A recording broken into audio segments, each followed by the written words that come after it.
Miss Lizzie. I don't ever smoke the dizzy, but we can always share some dizzies. It's just a cup in time. This song doesn't have to rhyme. Life's all of us, not every moment we can be feeling fine.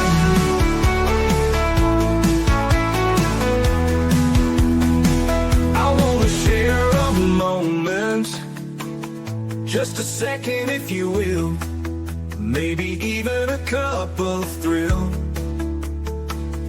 We could share this performance.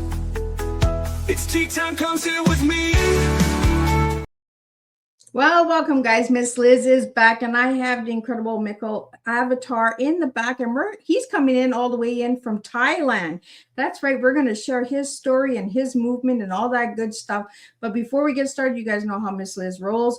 Get over to Miss Liz's platforms, TikTok, Instagram, YouTube, Spotify, all those good platforms. Give that a like, follow, and subscribe. And let's share these tea times because they do make a difference, not only for my guests, but also for people who will resonate with the stories that are being shared on this platform. So let's get started with disclaimer and then an intro, and let me get Mikael in here and we're going to spill some tea. And tonight's tea that we're serving is Transformation, Endurance, Empowerment, Born Dead, World Record, and Authentic Power. That is the tea we are serving. So Mikael's going to share some of his story with all of us tonight. So disclaimer for Miss Liz's Tea Time live show. Miss Liz's Tea Time is a global platform dedicating to sharing real life stories, diverse perspectives, and meaningful conversations that inspire awareness, healing, and connection. I'm Miss Liz going live using StreamYard. Before leaving a comment during the live broadcast, please grant StreamYard permission to display your name at StreamYard.com. Please be advised that all the content brought forward during any Tea Time show is presented in good faith. However, discussions may include opinions, beliefs, and perspectives that do not necessarily represent the views of Miss Liz or the Tea Time platform. Information shared by the guests is based on their own experiences and is perceived to be accurate at the giving time of airing.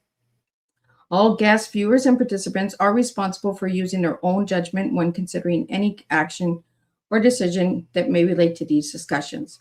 Some episodes may cover sensitive topics, including but not limited to trauma, abuse, grief, mental health, and other emotionally triggering subjects. Listeners and viewers' discretion is strongly advised. Tea Time with Miss Liz is an open discussion forum designed to offer insight, inspire awareness, and create connection. It is not a substitute for professional, medical, legal, or therapeutical advice. If you require professional support, please seek assistance from qualified professionals or trusted resources in your area. If you have any questions regarding this disclaimer or the content of the discussion, you are welcome to contact me, aka Miss Liz, directly at my email at bookingmissliz@gmail.com or check out my link tree at Miss Liz's Tea Time. By choosing to participate in, comment on, or view these live shows, you acknowledge and accept this disclaimer. Your participation is entirely voluntary. I, Miss Liz, welcomes you to join the conversation with an open heart, and if at any time you feel this platform is not right for you, I respect your wishes and decision, and we'll welcome you back whenever you're ready. Tea Time with Miss Liz is serving truth and awareness one cup at a time. Well, first I want to welcome everybody back to Tea Time for the evening tea time, where every cup we pour invites courage, awareness, and truth.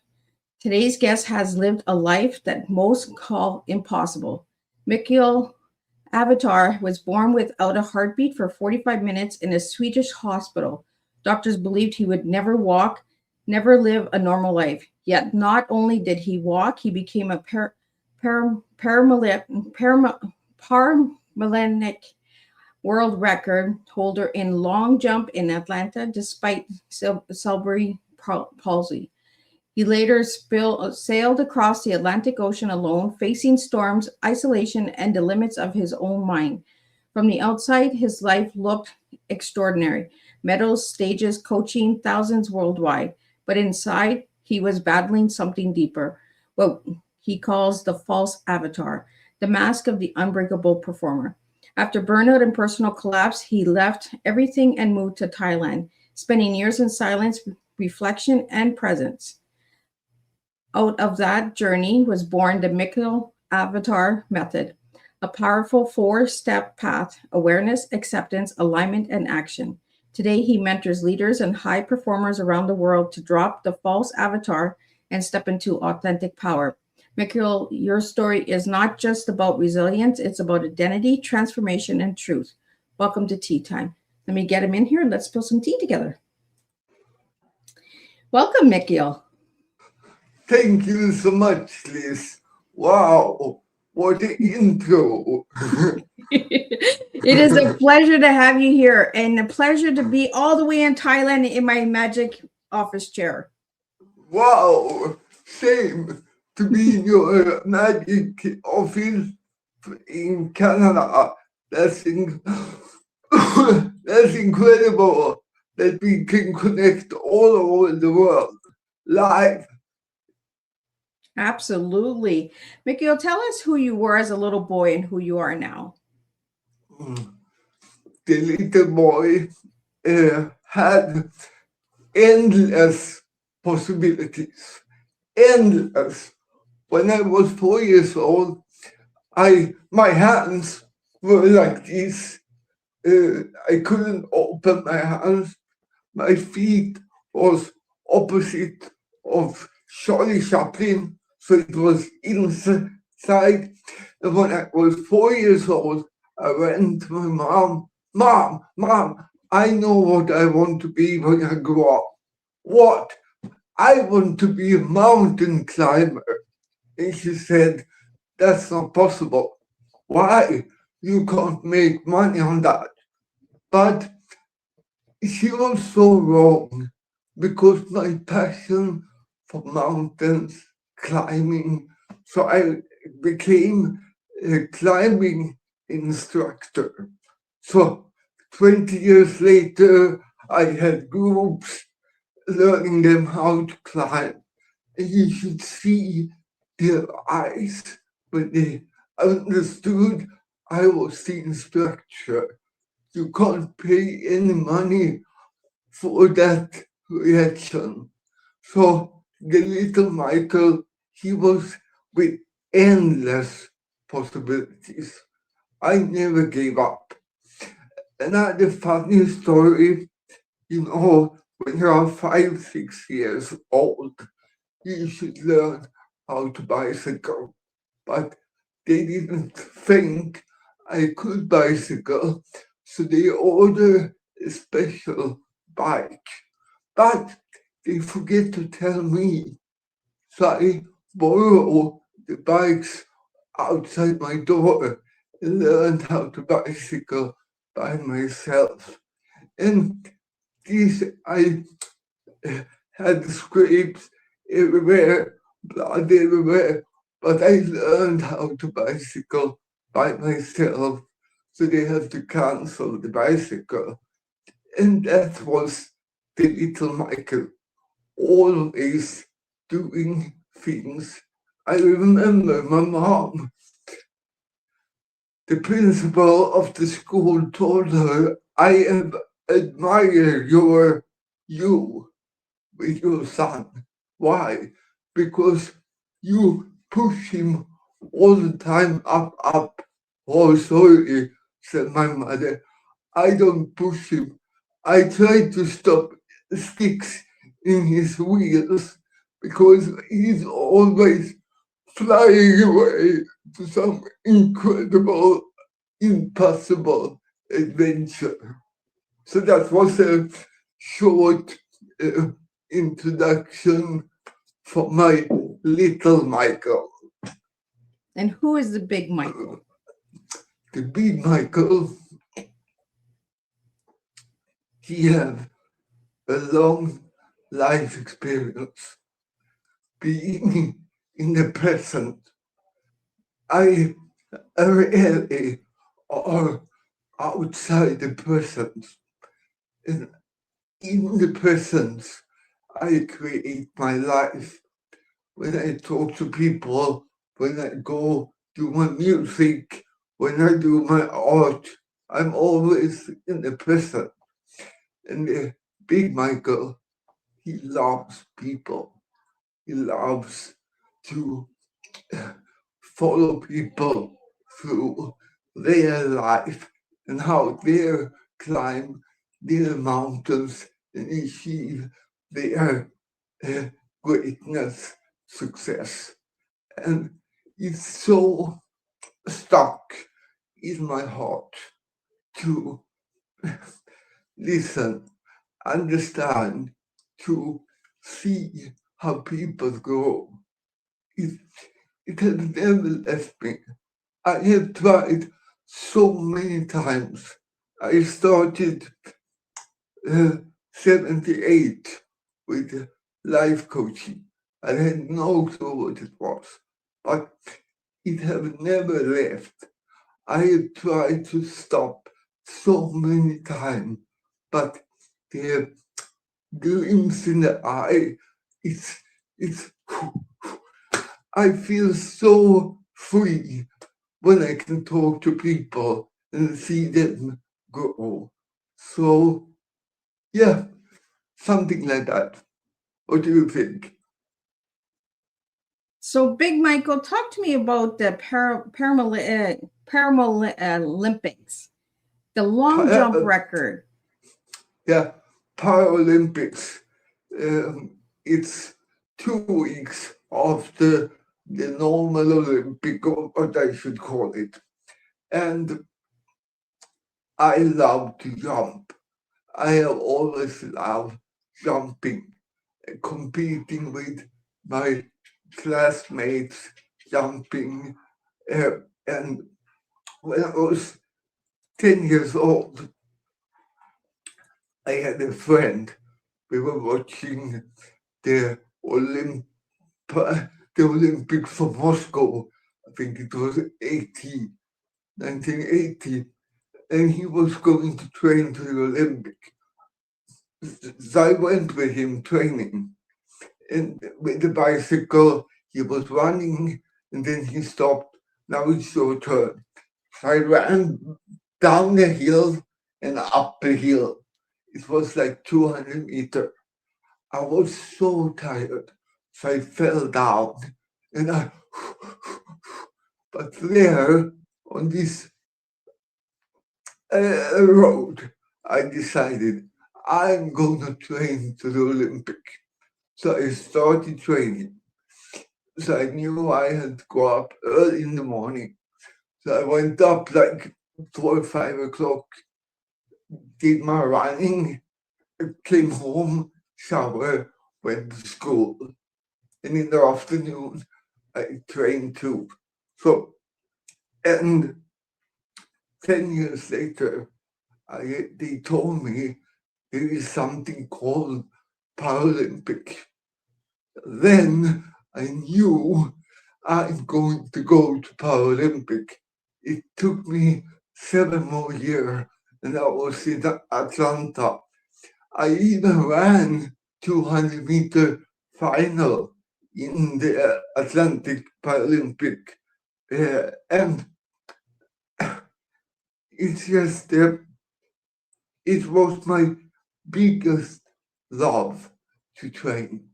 It was my biggest. I don't think even I was dreaming of going to the Olympic.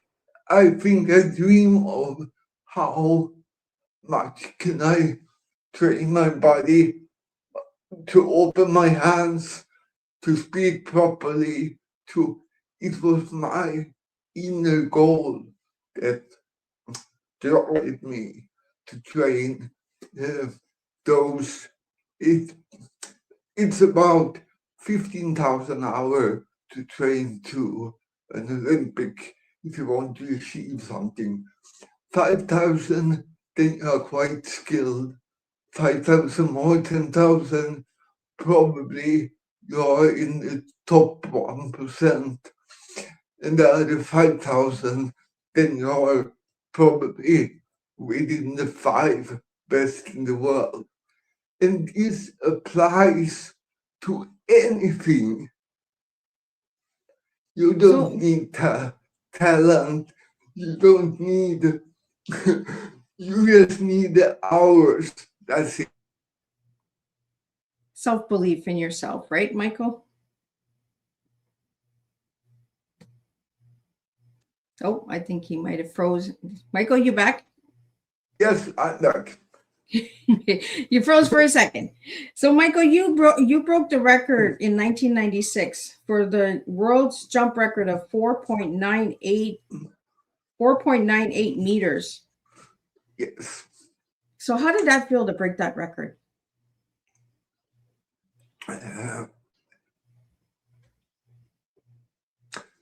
I have really no clue, because my dream was to break this record. I did it in front of 68,000 people in Atlanta. There was no other activity in the arena, so everybody was looking at me. I mean, that's the peak of a live performance in sports. Very few people have done this. So when I came home, I landed at the airport in Stockholm, Sweden. I really thought some magic should happen when I came back, that I finally will not feel empty inside, or something incredible would be happening. And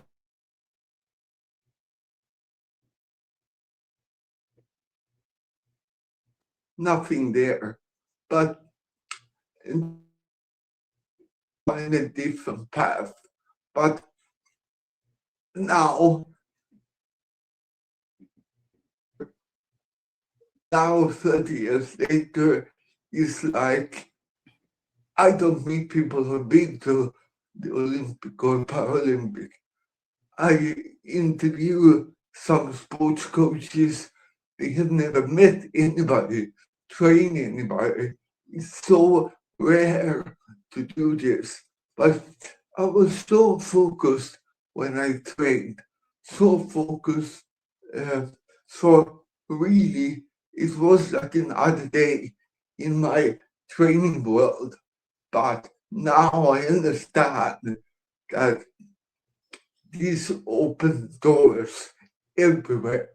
King's dinners, CEOs, I can come in nearly everywhere because it's so rare. So at the time, I was so focused. I broke the world record, and then I was thinking of the next jump, the next thing, the next. So you are so in incredible state of mind, so you don't really reflect on anything else. It was a long story, but I think you understand what I mean. Absolutely. And it's your story and it needs to be heard. Yeah. So, Michael, I want to talk to you about wolves because I've seen some videos of you with wolves. Talk to me about the wolves. Yeah, this was in Sweden. They have a wolf. They call it. You can visit the wolf. Now it's closed because somebody died there. So I visited this wolf thing with my ex-wife from Sweden. He was filming, and this big wolf came and licked in my face, and it's quite a symbol of present, because if you're present with an animal or a child or people, they get your attention, because there is not so many people that are in the present. So she filmed it. This was 2006. YouTube was in the beginning of their era. So I put this movie out 2006. I think it has 1.1 million views. The wolves got a lot of views, or Michael got a lot of views with the wolves. And it's kind of a symbol of what I have achieved, to be present. And your whole channel is about this, to be present, to be authentic. I talk about authentic, to be authentic in your life. Because when you're authentic, you pick different roads all the time. If you have a mask on, you get confused and you disappear into some dream that's not reality. You have to take off the mask, be authentic as much as possible. So let's talk about this false avatar that you talk about a lot, Michael. Okay. So the false avatar, I have a good one. The first wife I had here in Thailand, we went to like a dinner, and there was this lady. I got attracted to this lady, but I hid it, and she was attracted to me. So in the car home from that dinner, because Thai people, they are very straightforward. They are living in the present. There is no time in Thailand. So she asked me, why didn't you talk to this lady?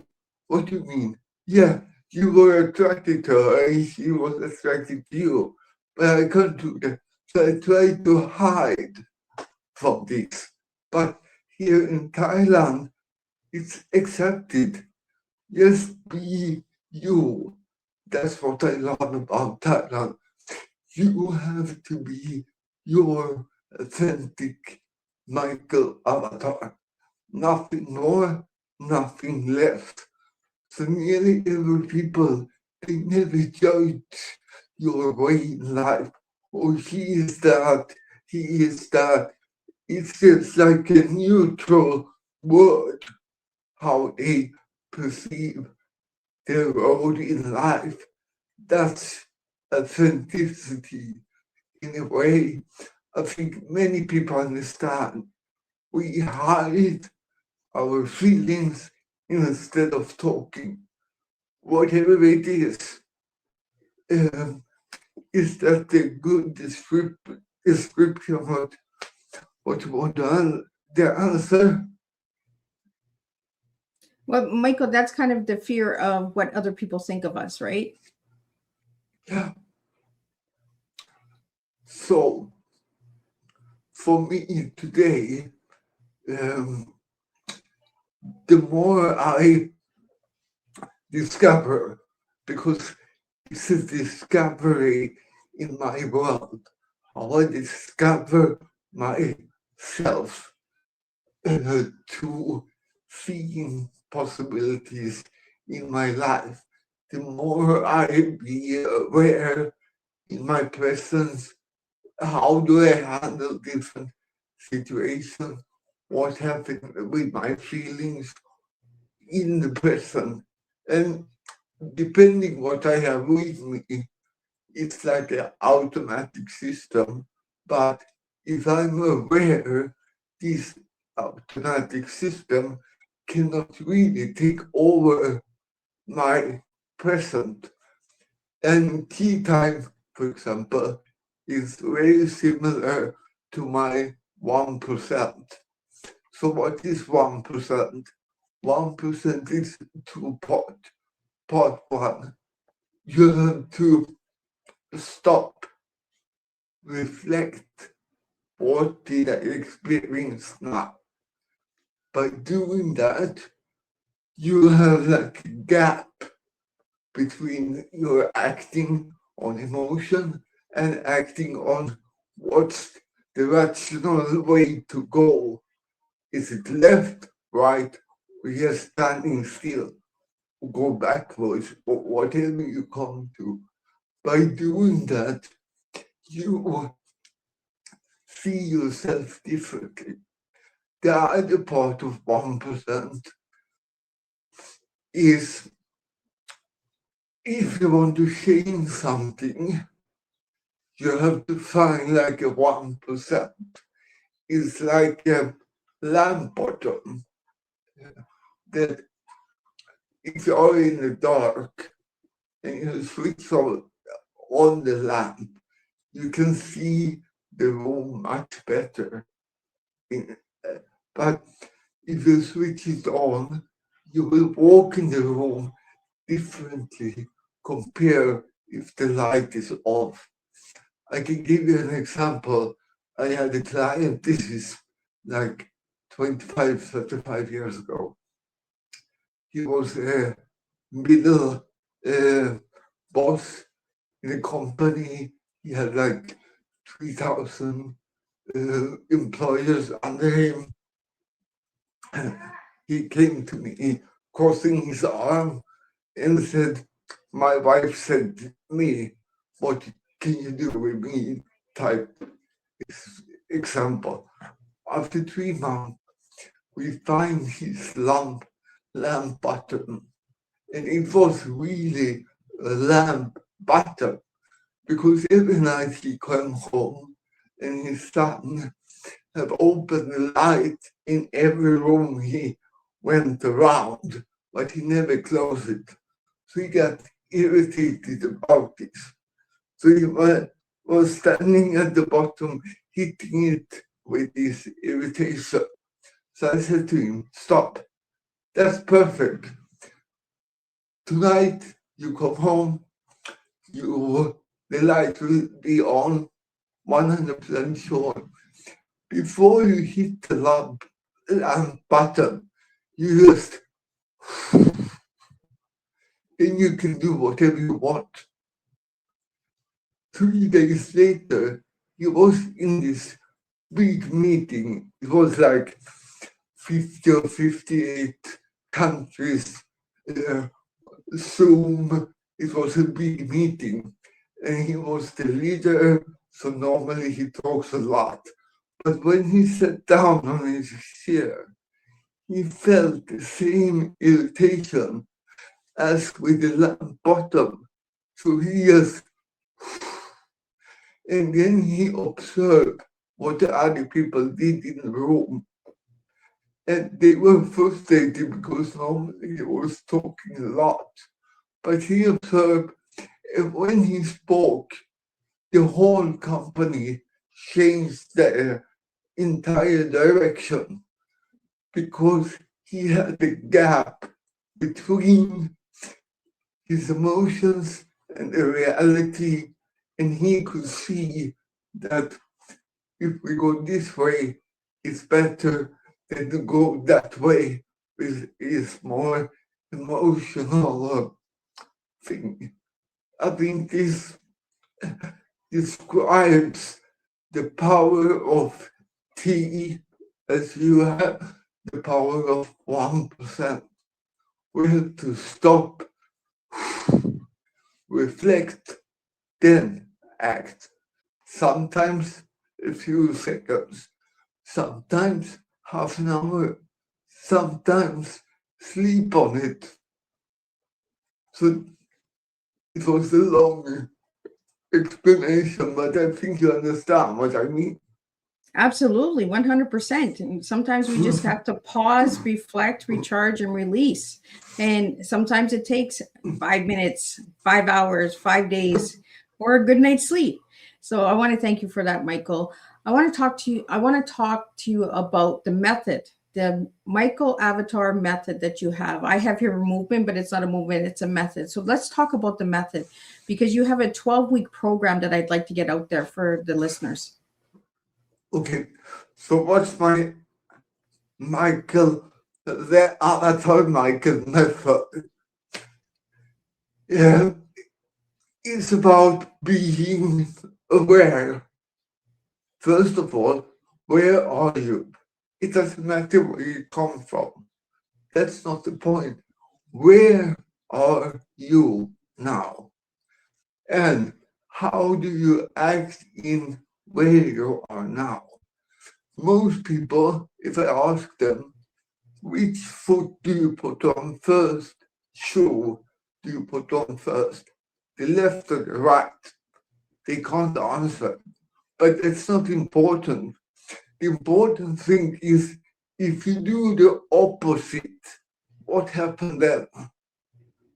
So it's being, we have to thousands of choosing every day.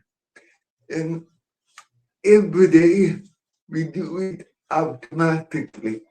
So that's kind of, we're living half a life. Half a life unaware, half life aware. But if we get more awareness of how we interact in our life, we will choose a different path. So this 12 weeks, the Mikael Avatar method is to find that unique thing, that life bottom to switch, that presence, that authenticity that most people searching for, be free of this emptiness. Many people I meet, they are really, really successful, more successful than I've been, but they still are empty inside. They don't know where to go. How do I feel this? But with this awareness, before it took me 6 to 9 months to find this in people. But since I've done this for a long, long time, I find 12 weeks you can do it, because then you get the tools. So what tools do you need? Well, probably if you are a high performance person, you have all the tools. You have done all the courses. You have been everywhere. Listen to people every day, every week. You have everything, but you need to tweak it a little bit to find like the man with the sun. And I help people to find that tweak. I have a lot of tools, but you need to develop your tools so they work for you. That's kind of a short introduction to the Mikael Avatar method. So, Michael, how did you find your tools for your toolbox? For me, I'm an, what you call it, I act. I'm curious. I go the extra mile to find out the background of nearly anything because I'm curious.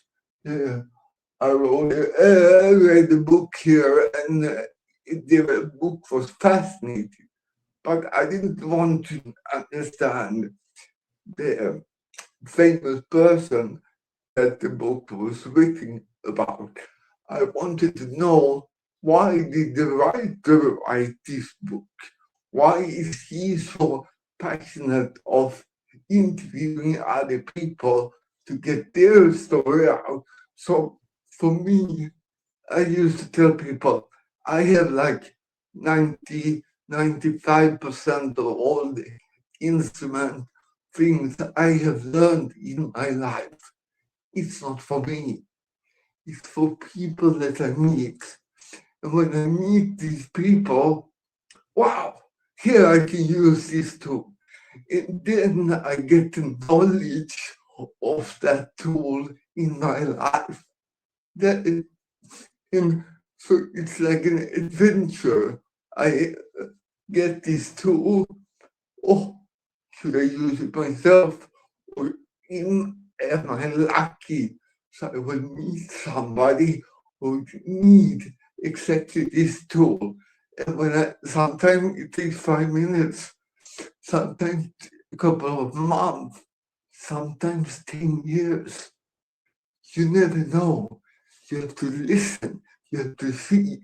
It's like adventure. So my tools, I adjust them every time, every day. I find out some new stuff.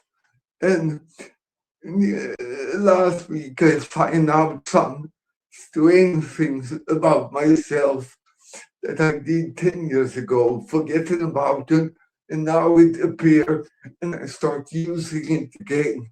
So it's like, for me, life is an adventure, finding out. I'm curious. So you Kind of added stuff. some new tools to your toolbox, Michael. Yeah, kind of. Yeah. Or I tweaked it a bit from previous testing. Because if you test a tool, maybe it doesn't work because you're in the wrong phase of your life. And when you use the tool a month later, it fits you because you see more. It's like seeing art or being a painter. You have to learn how to see art. You have to learn how to paint. Finally, I can have a picture in my head and I can create it on the Canva. Before, I had a picture in my head, but I couldn't create it on the Canva because I didn't have the skill to transform it. The painting was still good, but it wasn't what I wanted. And that's life too. You have to take your things that you think in your head and transform it into the reality. And when you have it in the reality, like a copy, then you're wow. It's like a wow experience. Well, Michael, you talked about music and art. Let's talk about music and art. How has that helped you in your journey? Um, I wanted to be a drummer when I was 7. This is one of my passions, to hold sticks. I couldn't open my hand, so I want to be a drummer. So in that time in Sweden, to go to music courses, you had to play the flute. I couldn't even blow. I couldn't hold the flute, but I was so convinced that I wanted to be a drummer. So I played this flute every Wednesday for 1 year. I can't believe that the teacher never gave up on me. But then I got into this music school with my first mentor. My first mentor was Abdel Rahman El Khatib. He was from Egypt and he wrote the national anthem for Saudi Arabia. What he taught me now, so far away from 30, 40 years ago, no, it's more, it's 50 years ago, is that a note, one note, is the note go out, it could trigger a feeling in the listener. So when I create music, I try to water emotion do I want the listener to get. He was very sad. I had him for 10 years, and then I chose to go training, go to the Paralympic. When I came here to Thailand, I had time.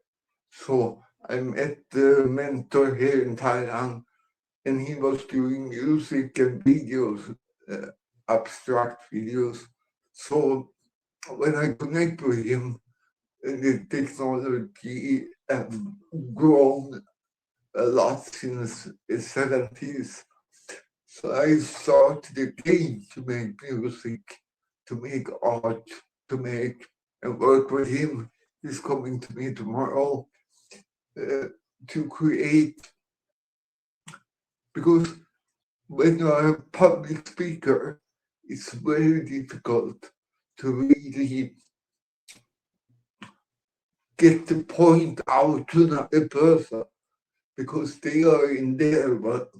You have like 40, 50 minutes to do that. In art, it's a direct connection for people. And it needs no words, it's just connection direct. Same with music. So I find music and art is like a different dimension for people to experience. It's much more easy than talking like this. It's much more direct. I don't know if this explains what I mean. No, you're doing good. I'm proud of you. Like, you know, we always question if we're doing good, if it's enough, right? And we just gotta be ourselves. Just be you, Michael. You're amazing. You do you, and that's what I want to serve. I want to serve the real tea of Michael, not what Michael wants Miss Liz to think. No, because that's what I love about you story, your thing, your way of talking to people, your life experience. I want to have authentic people and authentic people listening, because there's so much false people, but authenticity, that's the way. I think that's the only way to go through life. What I believe today is not what I believe in 1 year, hopefully. Because if I believe the same in 1 year, I haven't grown. If I grow, I can meet different people. If I grow, I had this friend that when I moved to Thailand, she wrote to me and she said, wow, now I have to do something. Because she understood why I moved. I haven't told you why I moved to Thailand. It was like this. My hands were cramped. Now I can open them. But if you shake your body like this for 40 years, you will get pain. You have many people with cerebral palsy, around 40, 45, they start taking medicine. Many of the people with cerebral palsy, they don't survive 50 years old. So I had so much cramp, so much pain one winter. This was 2009. And my friend told me, I bought my house in Thailand. So I came to Thailand. After 5 days, I had no pain. Pain-free.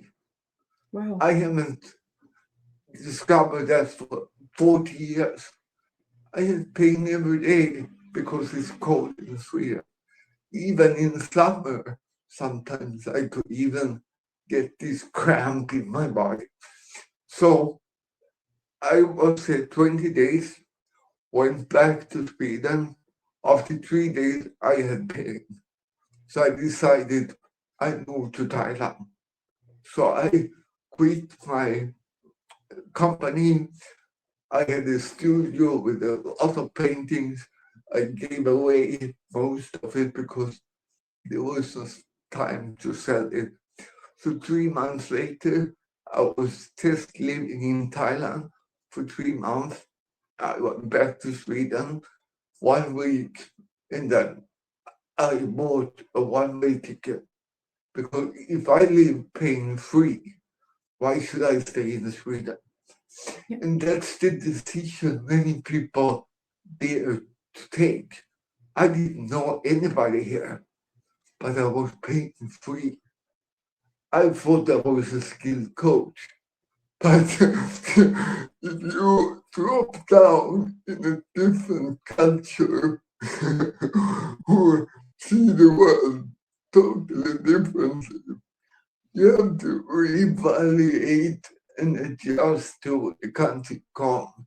So the last 15 or 16 or 17 years, I wake up every day, no pain. That's why I'm in Thailand. So, Michael, is it because of the temperature that you're pain free? That's one thing, but it's the humidity too. But I've been to India a lot, and in India it's very dry. You don't have the humidity, and the humidity and the warm weather, I don't get cramps. So it's both. And I live in a part of Thailand where there's very little rain. Last month it was terrible. We had 7 degrees. I don't know how much that is in Fahrenheit, but that's cold. I can still get the cramp, but normally it's only 2-3 weeks a year. The rest of the year is always 30, 33. That's perfect for my body. So, did you find a relationship with silence and presence in Thailand? Yeah, I thought I had it even in Sweden, but not in the way I have now. When I came to Thailand, I had to sit by the beach 1 hour, 2 hours to get. Now, sometimes I go there 2 minutes and sometimes half an hour. So I get more aware because this is a country where no time exists. Literally, it doesn't exist. If you talk to somebody here what you want to do, in 2 weeks, they will not respond to you. I have a funny story. A Thai person, they will want to go shopping. So they put gasoline for 10, 20 baht to go shopping. Even if they know that they need a motorbike in the afternoon.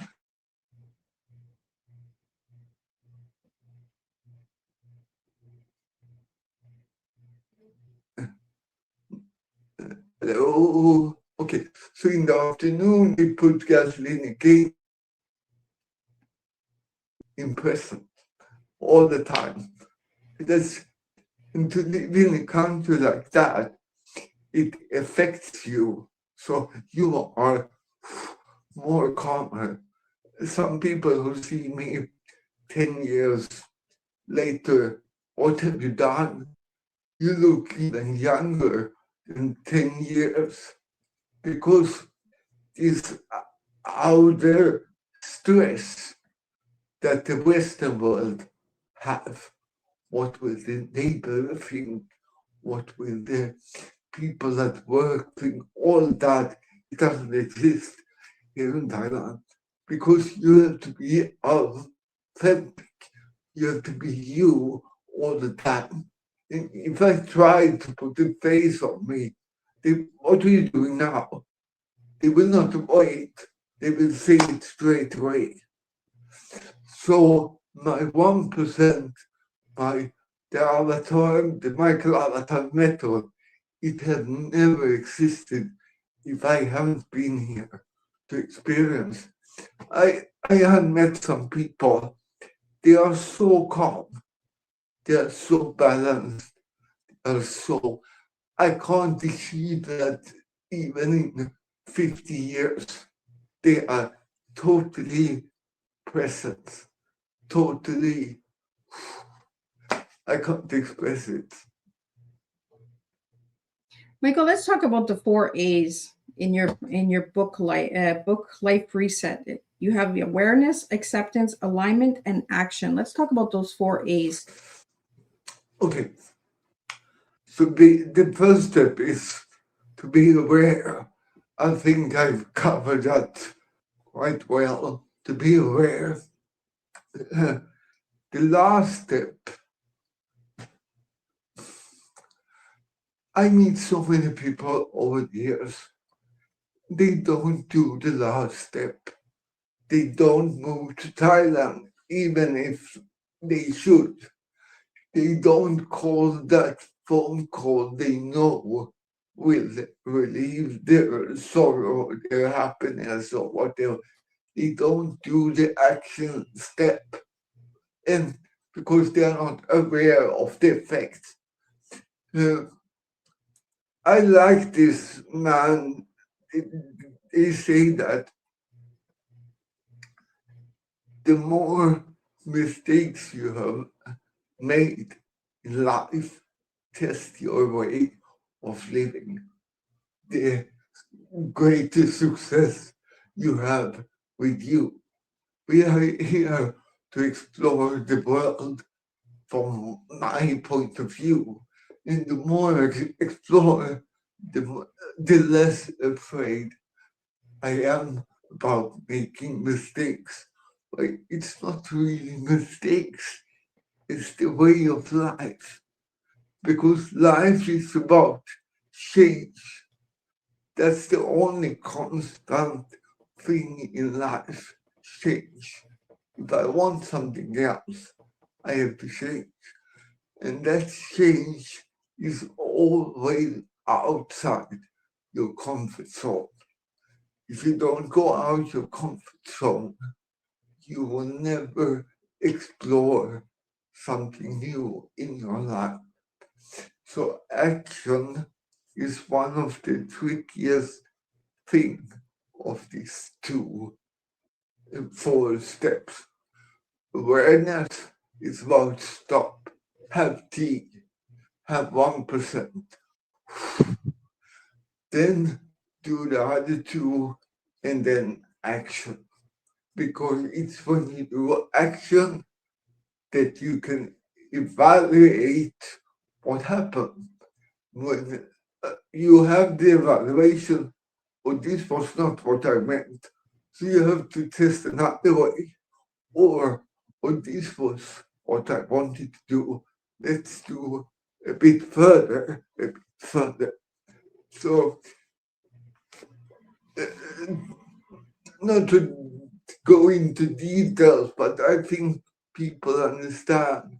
You have to be aware, you have to take pause, then you have to do the steps, and then action, and then reevaluate.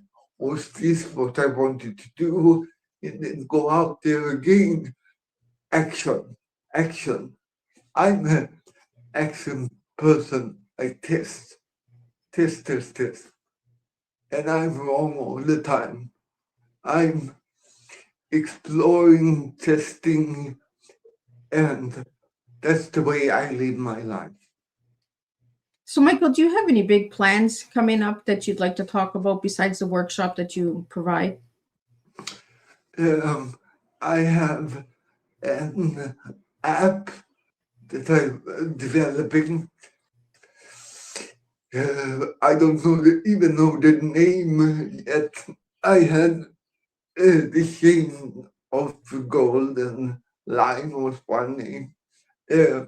What is this app about? You know, I'm a writer. I have written some books. Some are on Amazon.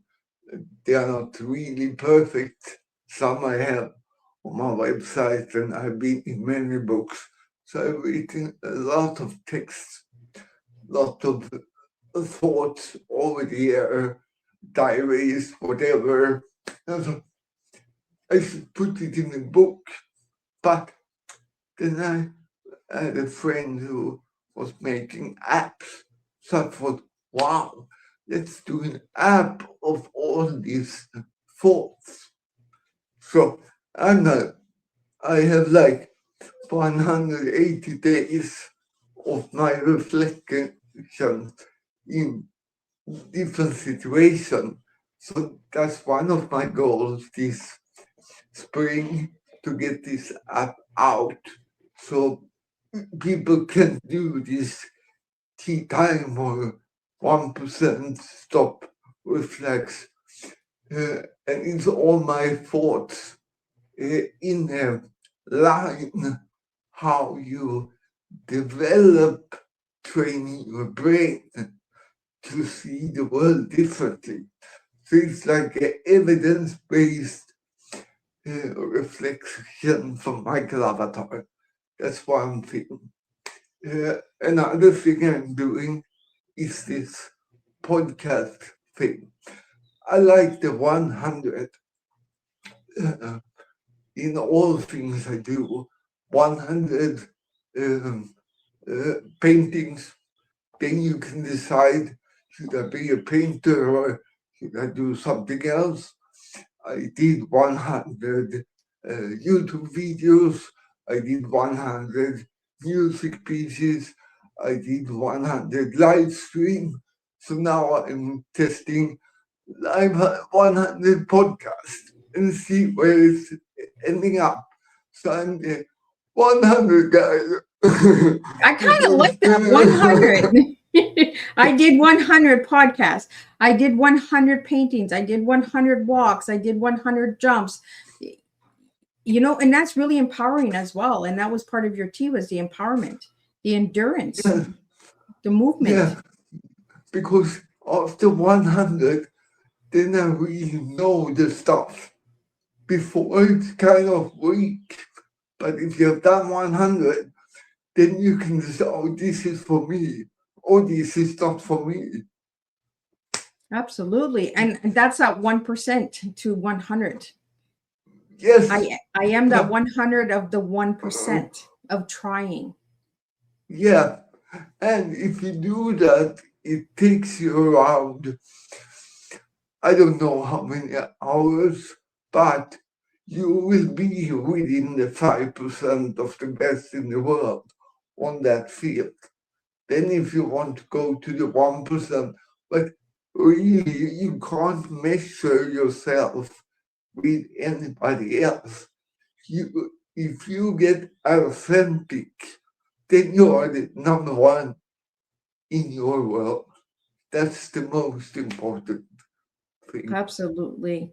Michael, what's the final message you'd like to leave with all the listeners tonight? I love this story about Winston Churchill. I don't even think if it's true or not, or maybe just gossip, but he held one of his last public speaking. He went up to the stage and it was quiet in the room, and they expected him to talk, a big talk, a really big talk, but he only said, never give up. Never give up. Never give up. And then he walked off the stage. I love that story. And that's really empowering, Michael, because so many people give up. Yeah. I hope I could inspire some people to take steps in the world with my story here. That's my goal, to inspire, to see different part how you can live a life, and they will take steps in their life. Well, Michael, you've inspired me tonight, and you've inspired my listeners out there to continue to never give up, to have the endless possibilities. So I just want to do a wrap up of tonight's tea time, and then we're going to wrap it up. As we close this tea time, I want to pause for a moment, because what we heard today wasn't just a story of achievement. It was a story of identity. Michael showed us that strength is not medals. It is not world records. It is not sailing across oceans. True strength is the courage to remove the mask. He reminded us that you can conquer the world on the outside, and you still can feel lost on the inside. And that awakening doesn't begin when you win. It begins when you're honest. From being born without a heartbeat to standing on Paralympic podium to breaking down and rebuilding from within. Michael's journey teaches us that resilience without authenticity is exhaustion, but resilience with awareness becomes power. So here is something for you all to reflect on as you leave this cup. Where is your life? Where in your life are you performing instead of being present? Where have you created a false avatar to survive? And what would it look like to gently lay it down? This conversation offers more than inspiration, it offers a mirror that asks you to move through awareness into acceptance, towards alignment, and finally into action. Not action driven by pressure, but action rooted in truth. Michael, thank you for your honesty. Thank you for your courage. And thank you for reminding us that authentic power is not loud, it is aligned. And to everyone listening, may this cup stay with you. May it challenge you gently. May it strengthen you quietly. And may it remind you that your next chapter does not require a mask, it requires you. Until next tea time, I will see everybody on Thursday and we'll have 2 new stories coming to the table. So thank you again, Michael, for joining me on Tea Time. Thank you to all the listeners and continue to be you because you are an incredible young man. Thank you.